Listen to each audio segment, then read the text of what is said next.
A paz do Senhor Jesus, meus amados irmãos e amadas irmãs. Estamos aqui hoje para a segunda aula, para a segunda lição do terceiro trimestre de 2022, cujo tema dessa segunda aula, meus amados irmãos, é a sutileza da banalização da graça. O texto áureo é Efésios 2:8, que nos diz assim: porque pela graça sois salvos, por meio da fé. E isso não vem de vós, é dom de Deus. A verdade prática é: a graça de Deus não é barata. Ela requer arrependimento, novo comportamento, ou seja, nova vida em Cristo. O texto para leitura em classe, meus amados irmãos, se encontra no livro de Efésios, capítulo 2, versículo 4 ao 10. Estarei indo para a introdução da aula, meus amados irmãos, onde você pode me acompanhar nessa introdução. Aqui está a apostila do terceiro semestre e eu estarei entrando agora na explicação da aula. Amém, meus amados irmãos? Nessa introdução, meus amados irmãos, a gente tem que trazer o professor uma introdução para falar sobre a graça de Deus.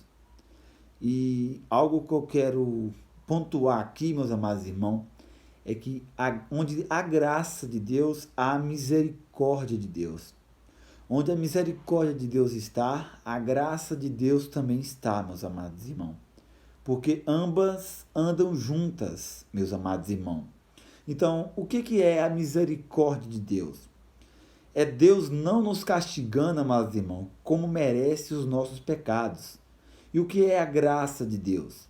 Deus nos abençoando apesar de não merecermos, amados irmãos. O termo graça, amados irmãos, aparece no Antigo Testamento e no Novo Testamento.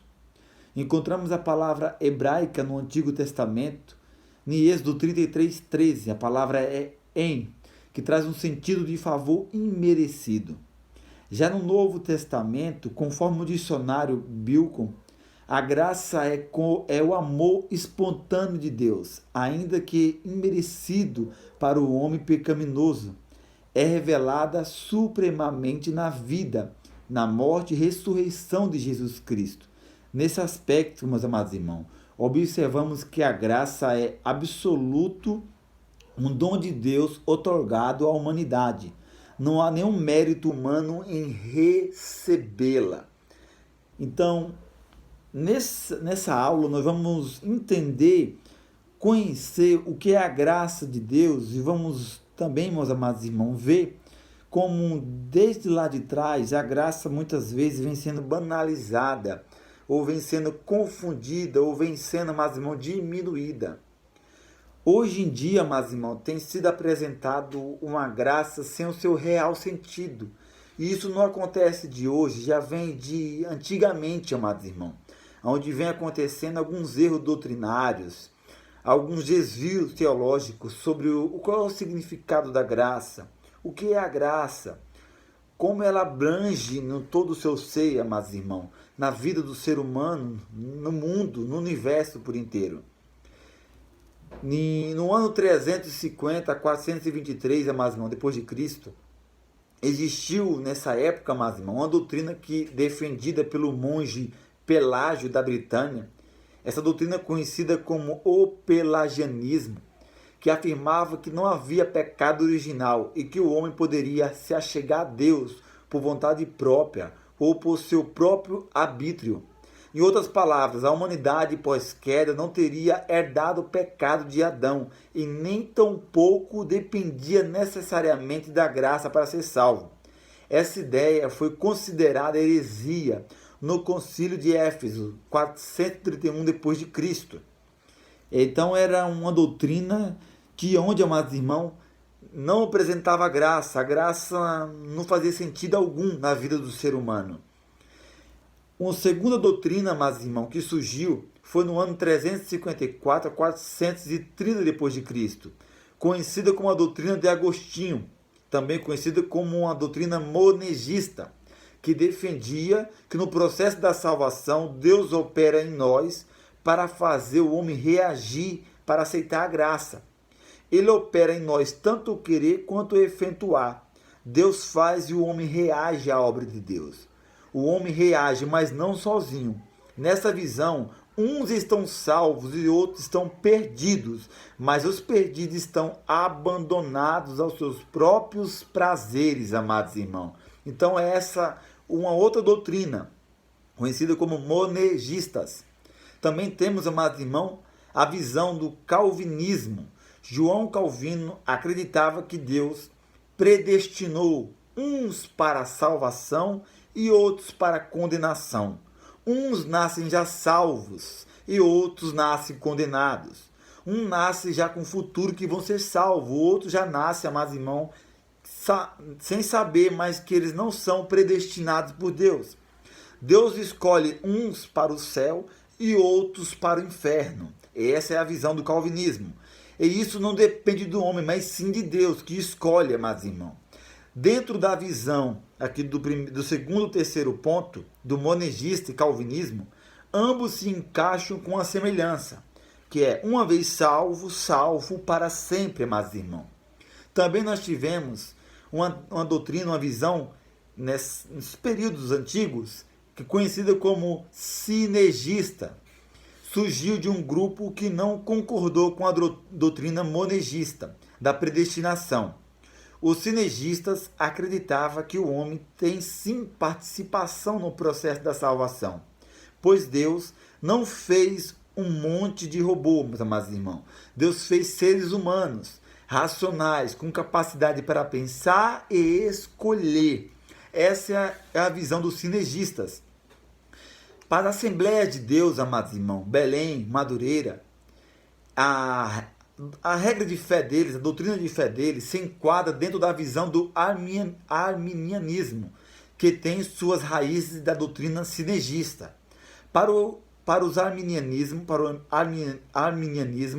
um homem pode perder a salvação, sim, e o homem tem que responder ao chamado de Deus para obedecê-lo. Vale deixar uma reflexão, meus amados irmãos, para mostrar que o homem, mesmo caído e com sua visão escurecida, consegue sim responder à vontade de Deus. Essa é a visão que eu defendo, que eu creio também. Pois nós sabemos, meus amados irmãos, que Deus é onipotente, onisciente, onipresente. Deus, com o seu poder, que está acima de tudo e de todos, Deus realmente ele sabe quem vai ser salvo e quem vai ser condenado. Quem vai responder à sua vontade e quem não vai responder à sua vontade, isso Deus sabe. Pois a própria Bíblia diz que antes de nós falarmos uma palavra, Deus já sabe qual nós vamos falar. Então, meus amados irmãos, Deus já sabe, só que eu e você que está assistindo a aula não sabemos quem vai ser salvo ou quem vai ser condenado. Cabe a nós pregar a palavra, anunciar as boas novas. Eu não concordo com essa briga do calvinismo e o arminianismo, não concordo, pois essa discussão tola não vai levar a nada. Onde uns defendem e outros defendem outro ponto, não leva a nada, não cresce a nada, não agrega a nada. Nós somos seres humanos, amados irmãos, limitados. Deus está acima de nós. Cabe a Deus saber e decidir quem vai ser salvo ou não. E cabe a mim e a você a pregar o verdadeiro evangelho, que salva, que cura, que liberta e que purifica. Mas dentro desse contexto, amados irmãos, dessa reflexão ao qual eu vou falar, um teólogo e filósofo e teólogo e apologista cristão, Norman Gersling, ele escreve, amados irmãos, assim: mesmo depois de Adão ter pecado, se tornado espiritualmente morto, e portanto um pecador em função de sua natureza pecaminosa, Adão não se tornou tão completamente depravado a ponto de não ouvir mais a voz de Deus e de não poder responder livremente a pergunta de Deus a ele no jardim. E chamou o Senhor Deus a Adão e disse-lhe: onde estás? E ele disse, Adão respondendo a Deus: ouvi a tua voz soar no jardim e temi, porque estava nu e escondi-me. Você vê, meus amados irmãos, que a imagem de Deus foi obscurecida. O teólogo aqui escreve apologista cristão. Mas a imagem de Deus não foi completamente erradicada pela queda. Ela foi corrompida, afetada, mas não eliminada, aniquilada. Na verdade, a imagem de Deus, que inclui o livre-arbítrio, ainda permanece nos seres humanos. É por isso que o assassinato ou o ato de pronunciar maldição sobre qualquer pessoa, seja ela cristã ou não, é pecado. Porque Deus fez o homem conforme a sua imagem, amados irmãos. Com isso, meus amados irmãos, vemos que o homem responde ao chamado de Deus para obedecê-lo. Lógico que o primeiro passo é Deus que dá ao encontro de todo ser humano. Nunca é o ser humano que dá o primeiro passo. Sempre é Deus. A graça vem primeiro para o homem. A graça traz para mim, traz para você, meus amados irmãos, um documento onde está escrito: perdoados estão os teus pecados. E o que basta para mim, o que basta para você é crer, é acreditar, é ter a fé, é se submeter. Então nós ganha a graça de Deus através do crer, do acreditar. Deus já nos deu a salvação, mas basta o homem querer, meus amados irmãos. Porque Deus não vai obrigar ninguém a entrar no reino do céu. Deus não vai obrigar ninguém à força. Igual eu falei, Deus não quer robô ao lado dele. Deus quer aquele que sirva a ele voluntariamente, por amor. Amém? Agora entrando, meus amados irmãos, no primeiro tópico da lição, esse primeiro tópico, que é compreendendo a graça. Dentro desse primeiro tópico, nós vamos ter dois subtópicos. Que o primeiro é: a graça é divina, e o segundo: a graça é imerecida. Dentro do primeiro tópico, compreendendo a graça, nós vamos analisar agora o primeiro subtópico: a graça é divina. Por que a graça é divina, meus amados irmãos? Quando lemos a Bíblia, vemos que ela deixa claramente, amados irmãos, que a graça ela vem de Deus para o homem. Por quê? O homem, meus amados irmãos, eu ou você, não pode salvar a nós mesmos. Isso é incapaz. O homem está perdido. Então o homem por si só não se salva. Um outro ponto: a religião não pode salvar homem algum, meus amados irmãos. Segundo ponto: a igreja A, B, X não pode salvar. A igreja batista não salva. A igreja congregação não salva. As assembleias não salvam. Não é a placa da igreja que salva, meus amados irmãos. E nenhuma denominação contém a salvação lá dentro, igual muitos pregam hoje em dia. Muitas igrejas dizem: a salvação só está em tal igreja. Não. A salvação está em Cristo Jesus. Eu costumo dizer sempre na minha ministração que quando Cristo voltar, ele não vai chamar a placa de igreja. Vai entrar no céu aquele que nasceu de novo, verdadeiramente, meus amados irmãos. Um outro ponto: nenhum pregador ou pastor pode salvar.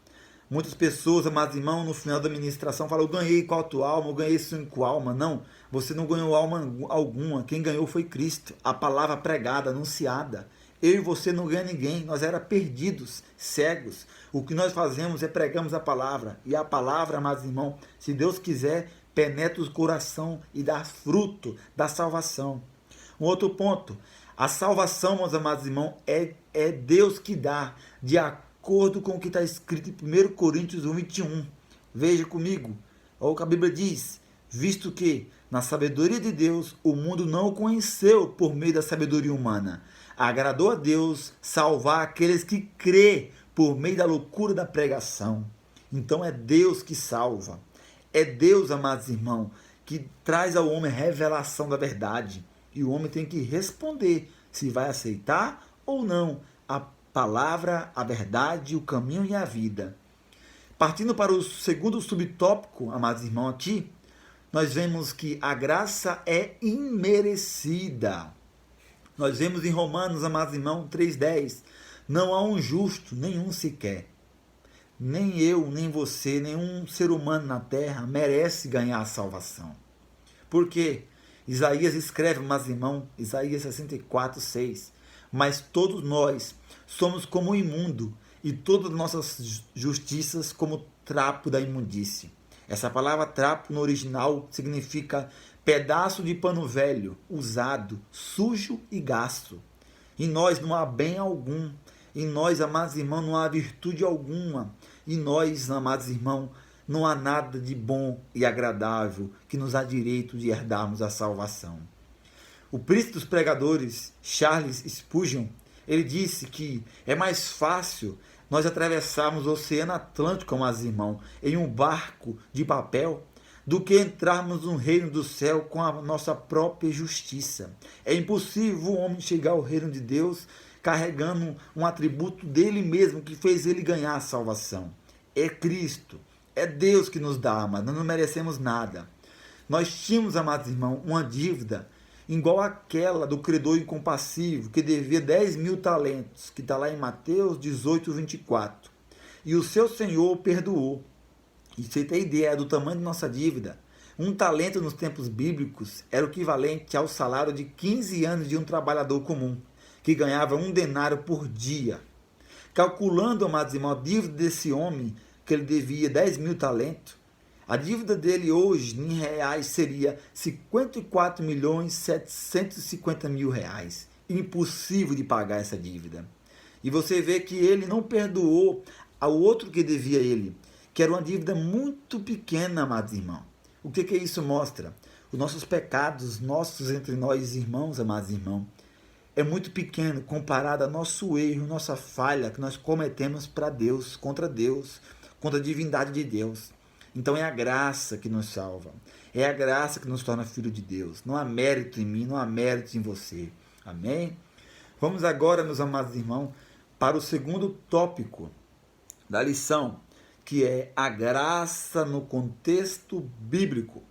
Dentro desse segundo tópico da lição, nós vamos ter, meus amados irmãos, mais 2 subtópicos, que é o primeiro, a necessidade da graça e a extensão da graça. A necessidade da graça. Por que necessitamos da graça de Deus? Primeiro, amados irmãos, porque o homem pecou contra Deus. Nós vemos lá, meus amados irmãos, no livro de Gênesis, que quando Deus fez o homem, formou a mulher, Deus disse para o homem que ele poderia comer das árvores do jardim, mas menos daquela árvore do conhecimento do bem e do mal, porque no dia que dele comesse ou tocasse, o homem iria morrer. E nós vemos que o homem pecou contra Deus, foi contra a palavra, desobedeceu a Deus. Está lá em Gênesis 3,11, quando Deus diz: comeste tu da árvore de que te ordenei que não comeste. Então o homem, meus irmãos, necessita da graça porque ele pecou contra Deus. O homem, meus irmãos, necessita da graça porque o homem por si só não consegue se salvar. Efésios 2,5 diz que, estando nós mortos em nossas transgressões, nos deu vida juntamente com Cristo. Pela graça vocês são salvos. Nós estávamos mortos, meus irmãos. Morto não revive, morto não faz nada. Morto, amado irmão, não se move para a esquerda e para a direita. Nós estávamos perdidos. Se não fosse Cristo, nenhuma carne se salvaria. Por que nós necessitamos da graça? Porque o pecado de Adão passou para toda a humanidade. Romanos 5,12, amados irmãos, nos diz assim: portanto, como por um homem entrou o pecado no mundo, e pelo pecado a morte, assim também a morte passou a todos os homens, por isso que todos pecaram. Meus amados irmãos, o pecado é um dos piores vírus que existe na humanidade e que já existiu nesse mundo. Ele passa, amados irmãos, de uma pessoa para outra. De uma pessoa para outra. Nós temos o pecado dentro de nós, amados irmãos. O único antídoto, o único remédio, a única solução para esse mal, meus amados irmãos, é Cristo Jesus na vida do homem. É a graça de Deus. Por que necessitamos da graça, amados irmãos? Porque o pecado de Adão também afetou toda a criação. Não só nós sofremos por causa do pecado, mas todo mundo, o mundo inteiro sofre. A criação de Deus inteira sofre. Animais, tudo sofre por causa do pecado. Olha o que a Bíblia diz em Romanos 8,22. Porque sabemos que toda a criação geme e está juntamente com dores de parto até agora. Tudo, amados irmãos, sofre por causa do pecado do homem. Tudo está sendo corroído. O planeta Terra está sendo destruído. a natureza está sendo destruída, tudo isso pelo pecado do homem, um simples ato de desobedecer aquela ordem de Deus no jardim. Então, meus amados irmãos, é isso que nós necessitamos da graça. E a graça de Deus, amados irmãos, o que revela a graça de Deus? A graça de Deus, amados irmãos, revela duas coisas: a justiça de Deus, o amor de Deus por nós. Por quê? Deus é justo e é santo. E o pecado, amados irmãos, precisa ser punido. Por isso vem a graça de Deus. Porém, antes da graça de Deus vir, vem a justiça de Deus, amados irmãos. Então, amados irmãos, o amor de Deus e a justiça de Deus estão no mesmo nível. Só que a justiça, amados irmãos, ela vem primeiro. Cumprindo a justiça, porque Deus, amados irmãos, não tem parte com o pecado. Assim, cumprindo a justiça, vem o amor de Deus. Cristo, amados irmãos, sofreu a punição pelos nossos pecados. O que é isso? A justiça de Deus sendo feita em Cristo. A ira de Deus foi derramada em Cristo na cruz. Somente após a justiça de Deus ter sido derramada sobre Cristo, então Deus, pelo seu grande amor, nos concede o perdão e nos aceita como filhos, amados irmãos. Esse é um tema que é conhecido como a doutrina do duplo amor de Deus. O amor de Deus, a justiça e o amor de Deus à humanidade, amados irmãos. Não tem como chegar ao amor de Deus se não passar pelo altar de bronze, aonde o sangue era derramado pelo pecado de todos, lá no tabernáculo, amados irmãos. Então, meus amados irmãos, quando o homem olha para Cristo com fé, sobre ele pousa a justiça e o amor de Deus. Porque em Cristo foi cumprida, primeiro, a justiça de Deus para a humanidade e o amor de Deus para a humanidade. Vemos isso também lá atrás, amados irmãos, quando cumpriu a justiça de Deus, e Deus demonstrou o seu amor, amados irmãos. Lá atrás, em Gênesis 3:21, que é uma tipologia. Olha o que a Bíblia diz: e fez o Senhor Deus a Adão e a sua mulher túnica de pele e os vestiu. Esse ato aqui, amados irmãos, você vê que alguém inocente morreu para Deus vestir Adão e Eva com atos de justiça. Então o pecado foi punido ali naquele animal que foi sacrificado, para depois vestir Adão e Eva com a misericórdia de Deus, com a graça de Deus, amados irmãos. Então, isso é um ponto hoje em dia que está sendo muito confundido. Estão mostrando o amor de Deus, mas sem mostrar a justiça de Deus, amados irmãos. Deus é justo e amor, amados irmãos. E nós temos que entender isso. A geração de hoje tem que entender isso. Aqui o segundo subtópico, aqui desse segundo tópico aqui, a graça no contexto bíblico, é a extensão da graça. A Bíblia diz, amados irmãos, que Deus deseja que todos sejam salvos. Vou ler um texto com os irmãos. Primeiro, 1 Timóteo 2, versículo 3 ao 4. A palavra de Deus diz assim: isso é bom e agradável perante Deus, nosso Salvador, que deseja que todos os homens sejam salvos e cheguem ao conhecimento da verdade. Segundo Pedro 3,9 diz: o Senhor não demora em cumprir a sua promessa, como já julga alguns. Pelo contrário, Ele é paciente com vocês, não querendo que ninguém pereça, mas que todos cheguem ao arrependimento. Tito 2,11 diz: porque a graça de Deus se manifestou salvadora a todos os homens, amados irmãos.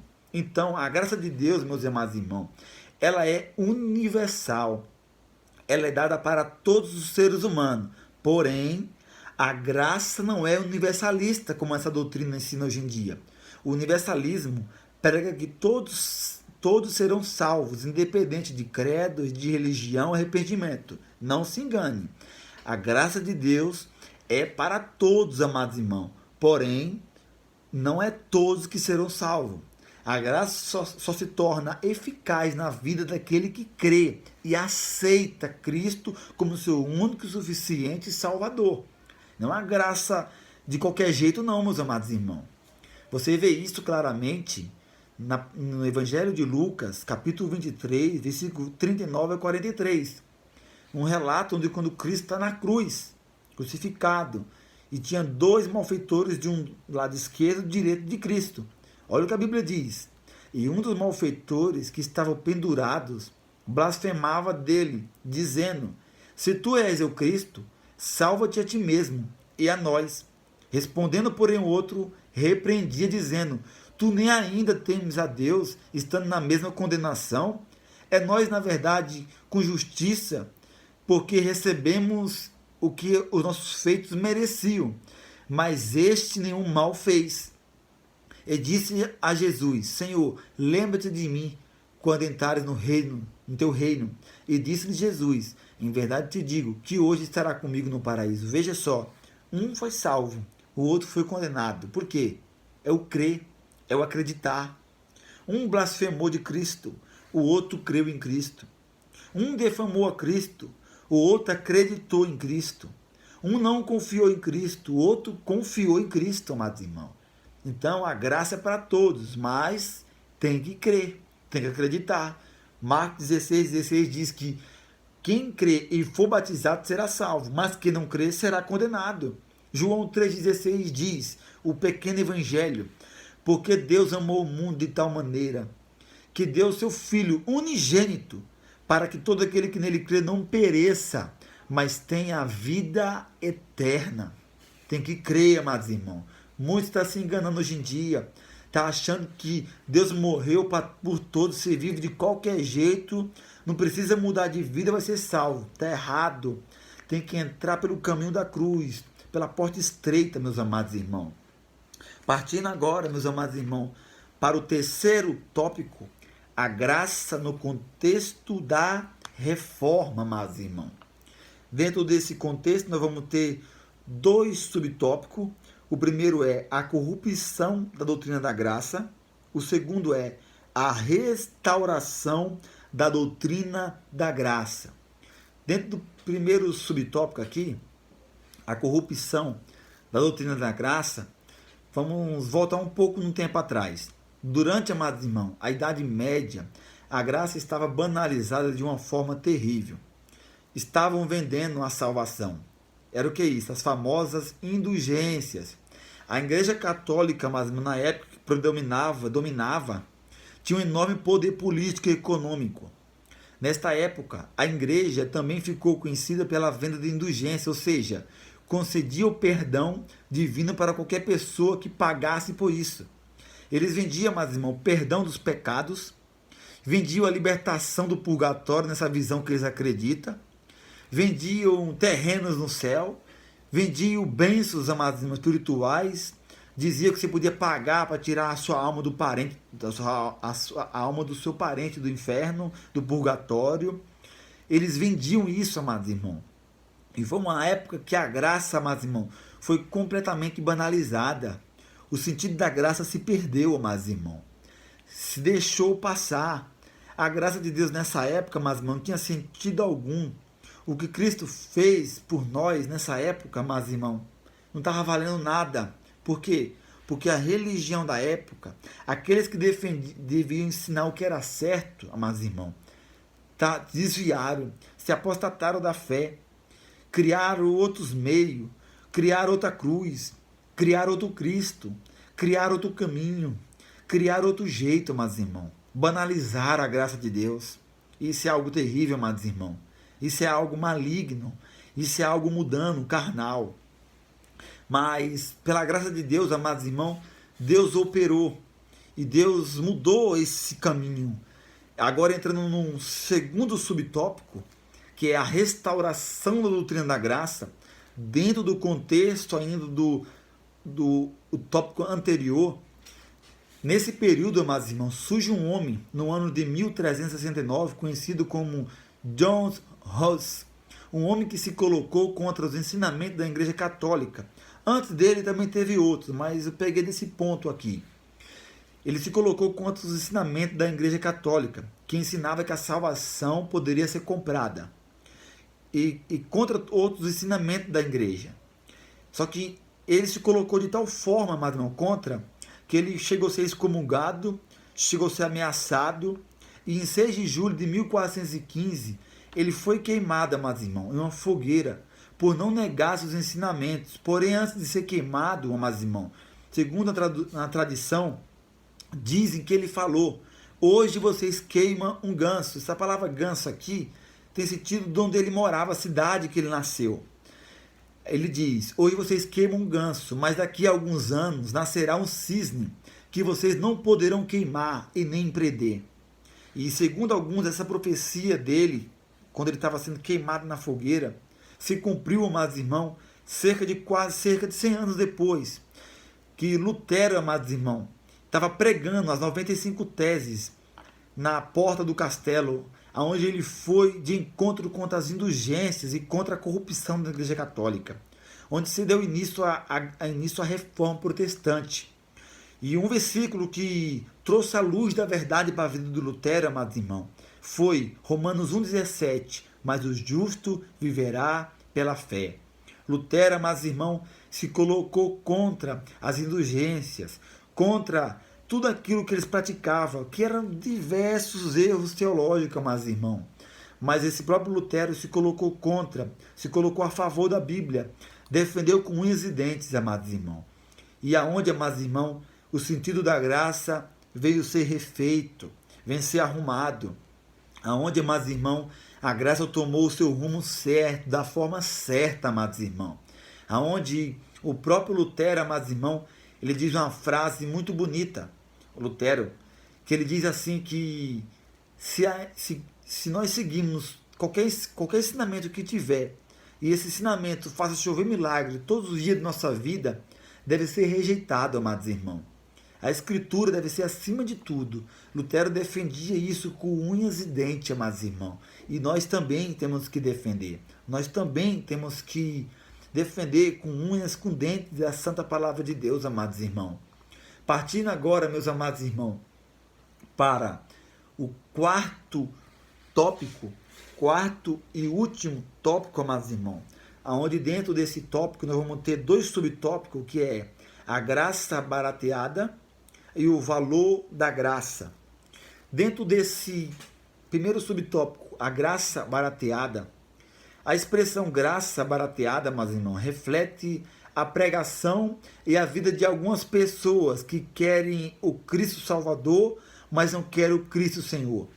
A graça barata é a pregação de perdão sem exigir arrependimento. A graça barata é a graça sem discipulado. A graça barata é a graça sem cruz. A graça barata é a graça sem Jesus Cristo, vivo e encarnado. A graça barateada, amados irmãos, é a graça que está sendo apresentada hoje, infelizmente, dentro de muitas igrejas, dentro de muito ministério, aonde não ensinam o real sentido, aonde, meus amados irmãos, as pessoas interpretam errado, entendem errado e acham que Cristo morreu para você viver da forma que você está, de qualquer jeito, e que você vai entrar no reino do céu, aonde não precisa de sacrifício, não precisa de renúncia, não precisa carregar a cruz, não precisa mudar de vida, não precisa se libertar dos desejos carnais, não precisa se libertar do mundo. A graça barateada diminui o sacrifício de Cristo. A graça barateada diminui, meus amados irmãos, a obra que Cristo fez na cruz do Calvário, por amor de mim e por amor de você, meus amados irmãos. Só que no segundo subtópico, que é o valor da graça, aqui há algo interessante, amados irmãos, sobre o valor da graça, porque o apóstolo Paulo entendeu, amados irmãos, e foi um defensor com unhas e dentes da verdadeira graça. O apóstolo Paulo, amados irmãos, ele escreve, 1 Coríntios 7, 23, foste comprado por bom preço. 1 Pedro escrevendo também, Pedro diz, 1 Pedro 1, 18 e 19, sabendo que não foi com coisas corruptíveis, como prata ou ouro, que foste resgatado da vossa maneira de viver, que por tradição recebeste de vossos pais, mas sim com o precioso sangue de Cristo, como de um cordeiro imaculado e incontaminado, meus amados irmãos. A graça, amados irmãos, teve um valor alto, mas ele foi pago por Cristo, por amor de mim e por você. E não é de hoje, amados irmãos, que muitas pessoas querem colocar coisas na graça, querem acrescentar coisas na graça, querem mudar o sentido da graça de Deus. Não é de hoje que isso acontece. Isso já vem acontecendo de muito tempo, meus amados irmãos. Isso já vem acontecendo de outras épocas. E desde a época do apóstolo Paulo, você vê na carta de Gálatas que aquele povo ao qual Paulo escreve, eles queriam, amados irmãos, viver na obra de Cristo, mas carregar costumes judaizantes, amados irmãos. Querer fazer a circuncisão e viver guardando dias, outras coisas, como sinônimo de que vai ter a salvação, vai herdar a salvação, observando outras coisas. Mas o que nós temos que entender, que nós não podemos acrescentar, meus amados irmãos, nem um pedacinho de madeira pequena, aquela madeira da cruz de Cristo. Nós não podemos acrescentar nem 1 milímetro a mais, nem a menos, naquela madeira da cruz de Cristo. Porque o sacrifício de Cristo que ele fez por nós, amados irmãos, ele foi pago, foi um preço pago por nós. Ele foi um pagamento por completo. Não está faltando nada. Ele não está devendo nada. O que ele fez foi completo, foi eterno, foi santo, foi puro. Não está faltando. Não está faltando eu e você colocar alguma coisa na graça de Deus. Ele fez por mim, nós não fizemos nada. Cristo fez por nós não fizemos nada pela obra, meus amados irmãos. Paulo enfrentou na sua época muitas situações onde surgiu, amados irmãos, diversas pessoas querendo acrescentar coisas na graça de Deus. O próprio Paulo, ele escreve em Gálatas 5, 1 ao 4, estáis, pois, firme na liberdade com que Cristo nos libertou, e não tornes a colocar-vos debaixo do jugo da servidão. Eis que eu, Paulo, vos digo, que se vós deixar circuncidar, Cristo de nada aproveitará. E de novo protesta a todo homem, que se deixar circuncidar, que está obrigado a guardar toda a lei. Separado está de Cristo, vós os que vos justificais pela lei, da graça tendes caído, meus amados irmãos. Temos algumas igrejas hoje em dia que quer acrescentar meios para ser salvo. Alguns dizem que tem que observar ensinamento de homens. Outros dizem que tem que observar dias, tipo guardar o sábado. Outros dizem que você, amados irmãos, tem que fazer isso, aquilo, tem que dar dízimo para ser salvo. Tem que ser dizimista fiel para ser salvo. E, amados irmãos, isso não dá salvação para ninguém. Tanto o teu dízimo tem que ser voluntariamente, como servir a Deus tem que ser voluntariamente. Disse no começo da aula, eu vou dizer de novo, Deus não quer robô, Deus quer a pessoa que sirva a Ele voluntariamente, por amor a Ele, amados irmãos. Então, meus amados irmãos, a graça teve um alto preço e eu e você não pode fazer nada para ganhar a salvação. Não é porque você, muitas pessoas também acham que porque é honesto no trabalho, é certinho isso, merece salvação. Não, nós não merecemos salvação por nada. Nós não somos bons. Toda bondade que há em nós, todo fruto que há em nós, não é de nós mesmos. É a graça de Deus que coloca em nós. Todo o mal que há em nós realmente é nosso, carnal, mudando. Mas todo o bem que há no homem é um reflexo da graça de Deus na vida do homem, amados irmãos. Então, para concluir aqui, a salvação é pela graça, não por obras. Não há nada que podemos fazer que nos faz garantir a salvação. A única coisa que cabe a nós, amados irmãos, é aceitar ou rejeitar a graça que é o perdão de Deus, dada a nós por meio de Cristo Jesus. E um ponto que eu quero ressaltar aqui é que ninguém que for condenado para o inferno vai porque pecou, porque adulterou, porque mentiu ou porque matou. Todos que vão para lá vão porque rejeitaram o perdão de Deus, amados irmãos. Esse é o motivo que a pessoa vai para o inferno, quem foi. Então, meus amados irmãos, que Deus tenha misericórdia da nossa vida e que nós venhamos a cada dia entender e compreender e estar debaixo da graça de Deus. Amém?